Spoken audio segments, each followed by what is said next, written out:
Hi again, everybody. This video is just going to cover Chapter 9, going through just a few PowerPoint slides for Chapter 9, which deals with obesity, and going through some different ways of determining percentage of body fat and body composition. So how does society define our weight status? Well, we really look at things like underweight versus overweight versus what is obese. And then obesity actually can be subdivided further into categories like obesity class 1, class 2, class 3. So the actual risk for disease and health problems come from not only being underweight, as you can see here, but also the risk increases the more overweight to obese that we become as well. So maintaining that normal body weight is definitely what's going to help us decrease our risk overall. So in Chapter 9, it does discuss a few ways of determining, normal body weight for our height.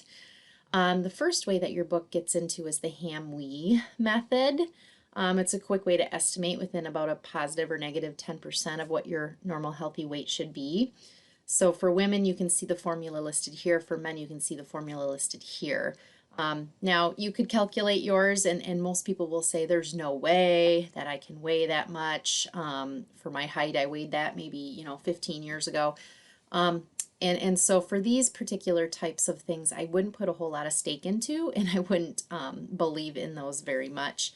So just be cautious when you see things like this because it's not realistic for a lot of people, especially those people who have more muscle on their frame. Muscle does weigh heavier on the scale. So therefore, a person who is very muscular or who has a lot of muscle mass is going to weigh more on the scale than, say, a person who has maybe a higher percentage of body fat and a lower percentage of lean, tissue like muscle mass. So just be cautious when you see things like this. Another method that people use for the general population that seems to work pretty well is the body mass index. Now, BMI is an indicator of the person's status of their weight for their height. So the basic formula for calculating BMI is taking your body weight in kilograms and dividing it by your height in meters squared. So yes, there's a lot going on with that formula, but I'm going to show you a quick and easy way where you can calculate your BMI here in just a second. But when we do find an answer, what your BMI is, you can see BMI is classified into these different categories. So a person is considered underweight if their BMI is less than 18.5. Normal weight is 18.5 to 24.9. Overweight is 25 to 29.9, and obese is 30 or higher. And you can see here that obesity is subdivided into moderate obesity, severe obesity, and then very severe obesity. Folks who have a BMI of greater than 40. So here's a quick, easy way to do the calculation. This is in your textbook. So you can actually go through and take your height, change it to inches, and then just using your body weight in pounds as well. So by using this formula here, you can actually calculate your BMI. So this is a pretty easy way to do the math. But your textbook also has this handy dandy little table that you can basically over here on the left find your height and then follow it across until you find your body weight in pounds or whatever's close to what you weigh, and then follow that number up to the top to get your BMI. So let's say that I have a person who is 5'7" and they weigh 165 pounds. So I'm going to use 166. If I follow that up to the top, their BMI is 26. So that right there I know is going to place them in the overweight category. Okay, now remember, overweight is a BMI of anywhere from 25 to 29.9. So if you're in this color, from 25 to 29.9, you're in the overweight category. If you're here, 30 and above, that's going to be obese. And of course, here is that healthy weight category for BMI. So I encourage you to find your number. What is your body mass index? Also for kids, for children and adolescents, we use the height and weight charts. So the standards are used to assess the weight status in children and adolescents. For these growth charts, you can see they're found at the cdc.gov/growth charts. And if you've ever been to a pediatrician, a lot of times the pediatrician will say things like, your child is in the 50th percentile. Well, what that means, if it's for weight, anything between the 5th and the 85th percentile is considered healthy. So if your child is in between the 5th and the 85th percentile, wonderful. But if they're below the 5th percentile, that would be considered underweight. And if they're between the 85th and the 95th percentile, they would be overweight. And anything over the 95th percentile, they'd be considered obese. So just as a parent, if we're taking our child to the pediatrician and we're getting these numbers and your pediatrician is saying things like your child's in the 50th percentile for weight, just understand that that's actually considered a healthy range, so that's okay. As far as overweight and obesity, it's not getting any better, right? Many Americans today are suffering from being overweight or even obese, so 69% of the population of adults. And not only that, but children today. A lot of children are suffering from this overweight and obese epidemic too.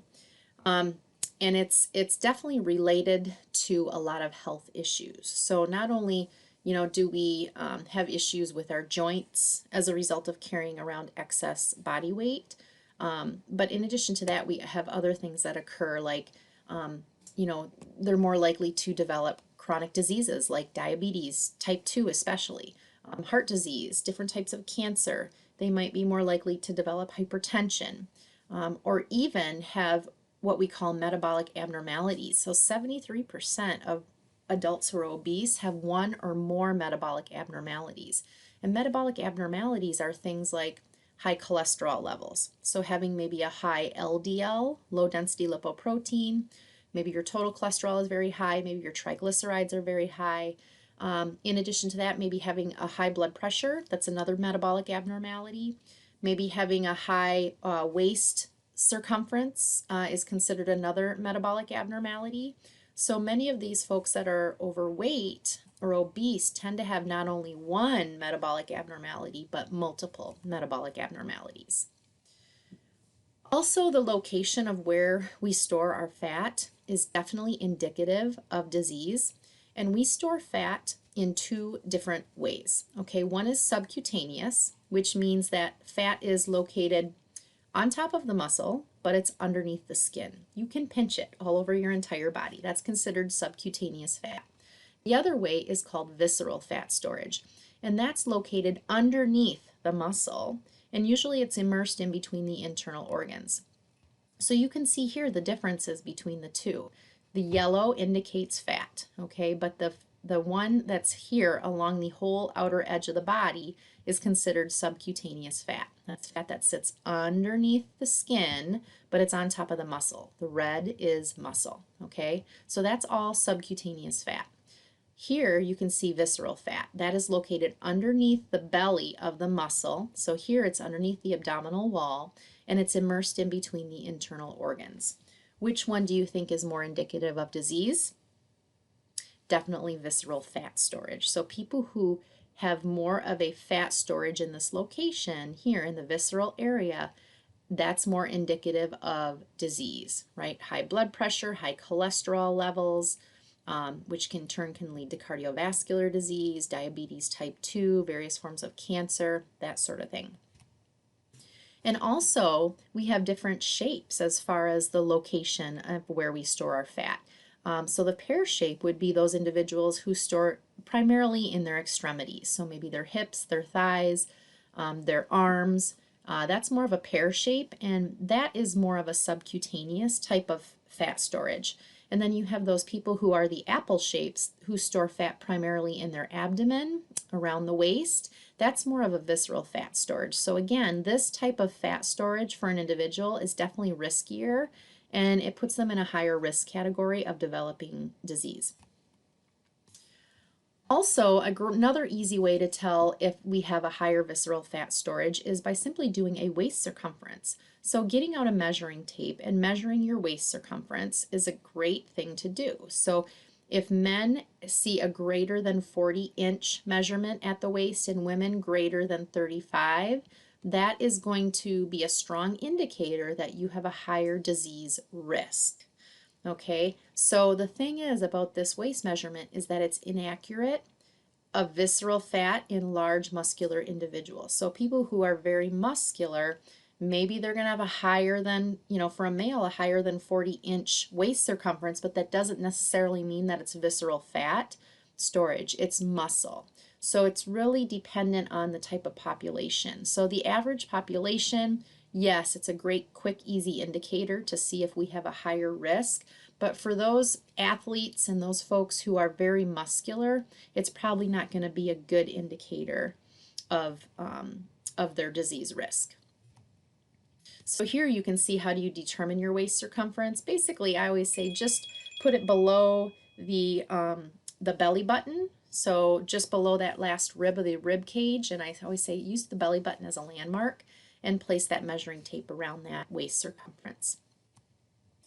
There are also other methods of calculating a person's percentage of body fat, and you can see your book does talk about quite a few. And the first one that I want to talk a little bit about is the skin fold measures. And being a personal trainer, this is always in my bag of tricks that I bring to clients' houses and when I do measurements on folks is a skin fold caliper. And this instrument can be very, very accurate. It does really depend on the tester and how trained the tester is. So you want to definitely have a person who has been trained in how to use the calipers do this assessment for you, but also you want to be able to use tester reliability, meaning if, say, I did your skin folds today and then in 6 months you wanted to have your skin folds done again, you probably want to come back to me. And that way, if today your percentage of body fat was 25%, and then 6 months we do it again and it's 22%, we know for a fact that you lost 3% body fat over those 6 months. So using that same tester is very important too. Advantages of something like this is the calipers are relatively inexpensive. The really good ones are around $300.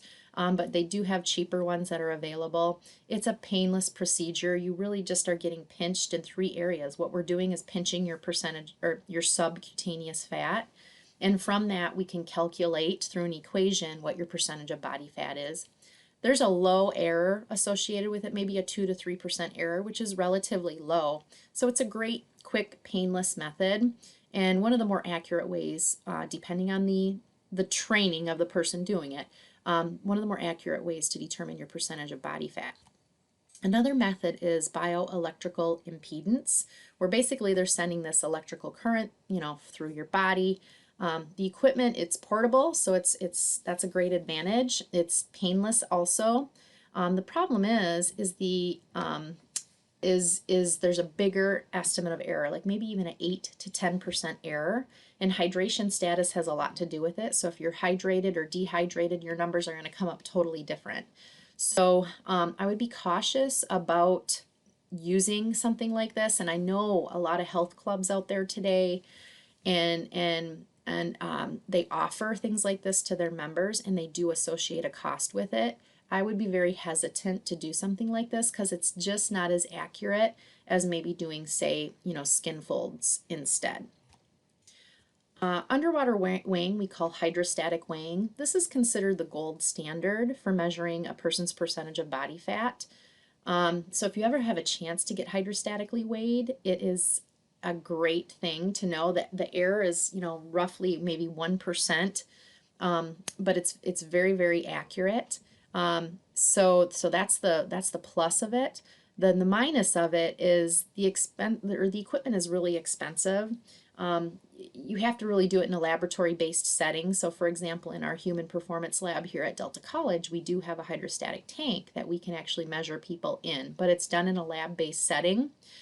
And it doesn't work well for those folks who don't like water, okay, because you have to submerge your body completely underwater. So if you're scared to do something like this, it's probably not going to turn out to be very accurate, okay? And sometimes this test can be very expensive too. But if you do have a chance to ever do it and you're interested in doing it, it's a great way to determine your percentage of body fat.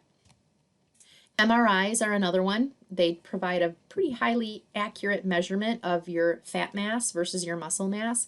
But again, this is another test that's very expensive, and it's mainly used in clinical research. So you don't, really have a lot of opportunity to do something like this.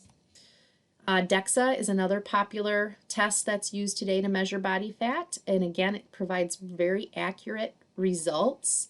And it can also be used to tell our bone mineral content in addition to muscle mass and body fat. The machine is very expensive. The tests can be very expensive. And it has to be operated by somebody that's trained for sure. And then lastly, the bod pod is another common tool that's used out there. It's a quick, easy way to assess body fat. It's suitable for disabled people, for elderly, for children. But the results can be modified by drinking or eating before taking the test. A full bladder can, affect the results. And it does cost, quite a bit sometimes to be used. So there are many methods of determining a person's percentage of body fat. Like I said, the quickest and easiest is skin fold calipers. And if the person's trained, that's a great way to figure it out. So a lot of personal trainers are those folks that know how to do that. But using that in addition to, say, BMI, body mass index, I think are two great things to determine our body composition. Taking your waist measurement also. I'm also going to provide a video right after this, this PowerPoint lecture. I'll provide another one, short little YouTube video on BMI and how it should not be the only measurement for taking a person's body composition. So make sure you watch that video because it's really interesting. But as far as numbers go, what is healthy for body fat? Because you're going to get tested. You want to know, what does that number mean? Well, for women, low, meaning if we have less than 12%, that's really not healthy. And men, it's less than 5%, because fat has some essential functions. We need a certain amount of what we call essential fat to serve as, say, a cushion for our internal organs, maybe for insulation to keep our body warm. It's required in cell structures. It has a role in the manufacture of different hormones. So we need a certain amount of body fat to serve those essential functions. So making sure we stay at least above these levels for men and women is key. Now for women, I always say if your body fat is between, say, 20 and 25%, that's desirable for good health. And if it's anywhere above, say, 32% for a woman, that's going to be considered obese, too much. For a man, anywhere between, say, 13 to 17 or 18% is desirable for good health. But anything above, say, 23 or 24% for a man is going to be considered obese as well. Now, obviously, those athletes, those folks that, maybe their sports require leanness, staying less for women, less than 20%. Maybe they're going to be in their teens, maybe 15, 16, 17% body fat, because the leaner that athlete is, the more capable they're able to perform that particular sport that they're in. As far as children becoming obese adults, interesting research is out there showing that 8%, only 8, of obese 1 to 2-year-olds who do not have an obese parent become obese adults. So that's a pretty low number. But look at here, 80% of obese 10 to 14-year-olds who have at least one obese parent become obese adults. What does that statement tell you? Right? 80% of these kids who are 10 to 14-year-olds who have at least one parent in the household that's obese will also become an obese adult. Is that telling us that maybe it's a learned behavior, right? These kids, 10 to 14-year-olds, are not buying groceries. They're not necessarily cooking meals. Their parents are bringing this food home. Their parents are introducing to these behaviors. We learn from our parents, right? So if we have a parent who is constantly offering these high-calorie foods, these empty calorie foods with no nutritional value, we are going to learn from that behavior and continue that behavior throughout our life too, right? So that's a big statistic, looking at that number. So as a parent, I always say we definitely have the responsibility to practice healthy behaviors and model healthy behaviors for our kids so they can choose that path as well. So overweight and obesity are definitely prevalent largely because these folks are habitually consuming too many calories for their physical activity levels. Remember I talked about calories in versus calories out back for chapter 8. It really boils down to that energy balance theory of weight control. If your body is burning off 2,500 calories a day through basal metabolism, physical activity, and thermogenesis, you can basically ingest 2,500 calories a day and be in balance. You're not going to gain, you're not going to lose. But the problem today is folks are ingesting way more calories every day than what their body is actually burning off. So again, going back to that, I'm roughly burning off about 2,500 calories a day through thermogenesis, physical activity, BMR, basal metabolism, but yet I continually consume around 3,000 calories a day. So I'm consuming 500 extra calories a day. And over time, that number is going to add up and it's going to lead to this weight gain. Okay, in addition to that, portion sizes, portion control is out of control today. We are definitely being served larger portions of food, which in turn is going to increase our caloric intake. So lifestyle changes definitely are going to help the whole family in prevention of obesity. So as parents, we want to offer nutritious food selections to our kids, provide fun physical activities, not only at home, but hopefully at school as well, and avoid negative focus on their weight. We don't want to focus so much on that for the kids, but we want to make exercise and being active fun and offer a lot of variety of foods to our children too. As far as weight gain goes in adults, generally between the ages of 25 and 34, we tend to start gaining more weight. We gain it slowly, usually about a pound a year. We call that creeping obesity. So say, for example, when I was 20, I weighed 120 pounds. When I was 30, I weighed 130. So roughly gaining about 10 pounds a year. That's creeping obesity. Some gain large amounts in short periods of time. Like, for example, kids sometimes through that adolescent growth spurt, they gain quite a bit of weight, and then all of a sudden they shoot up and they lose that weight. Or as adults, maybe we become sick and incapacitated where we can't move. We start to gain the weight. Like, for example, during this whole crisis, a lot of people are stuck in their houses and they're sitting more often, and that leads to that higher weight gain as well. So actions definitely have to be taken. Regular exercise is key, so at least 30 to 40 minutes every day of moderate physical activity is very, very important. Watch your portion sizes, and definitely getting enough sleep every night is another great way to maintain or even lose weight. So just a few things regarding that chapter 9. Make sure you take a look at my little YouTube video on BMI and why it should not be the only estimate of body composition.